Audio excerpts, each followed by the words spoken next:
In this video, we're going to describe what nanoparticles are,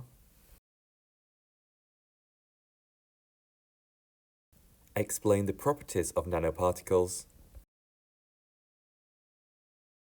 and then describe the uses of nanoparticles. Nanoparticles are measured in nanometers. 1 nanometer is 1 times 10 to the minus 9 meters. Most nanoparticles have a diameter of about 1 nanometer to about 100 nanometers. A typical atom has a diameter of about 0.1 nanometers, and a typical molecule a diameter of less than 1 nanometer. This means nanoparticles are roughly 100 to 1,000 times bigger than most small molecules, such as water. You need to be able to calculate the surface area to volume ratio of a nanoparticle. Nanoparticles have a very high surface area to volume ratio. This means that only a small amount of a nanoparticle is needed for a desired effect. So let's imagine we were calculating the surface area to volume ratio of this cube. And we'll say that each of the sides have a length of 100 nanometers. We'd start off by working out the surface area of the faces of the cubes. The surface area of one face would be calculated by doing 100 nanometers times 100 nanometers, giving an answer of 10,000 nanometers squared. And a cube has 6 faces, so we'd need to do that 10,000 nanometers squared of one face multiplied by 6 for 60,000 nanometers squared. We would then need to work out the volume of the cube,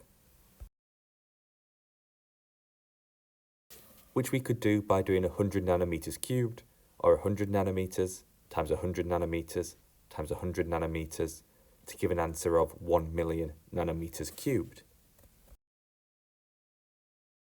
We could then put these together to work out the surface area to volume ratio,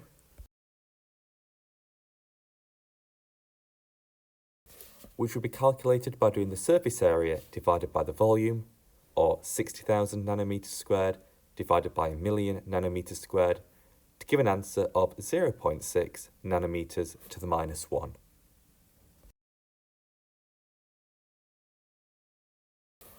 Nanoparticles have different properties to the same materials in bulk. For example, the melting point of gold nanoparticles is much lower than the melting point of bulk gold, like a gold bar. Nanoparticles have a very high surface area to volume ratio. This means you need less of the material when you're using it for a specific purpose, for example, as a catalyst. You need to know the different uses of nanoparticles. Platinum is normally used as a catalyst for fuel cells. It is really expensive, but since nanoparticles have a huge surface area to volume ratio, only a tiny amount is needed to be used in this case. Tiny particles are more easily absorbed by the body than larger particles. Nanoparticles are being designed to be used for drug delivery to specific parts of the body. Nanoparticles which conduct electricity can be used in electronics, for example, display screens in phones or tiny memory chips.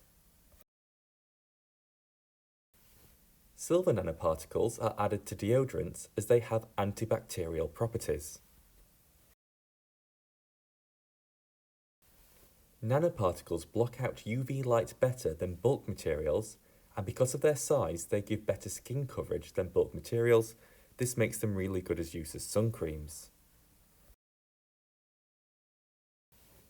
Nanoparticles can improve moisturizers without making them oily and are able to deliver ingredients to the lower layers of the skin, unlike bulk materials. You also need to be aware of the disadvantages of using nanoparticles.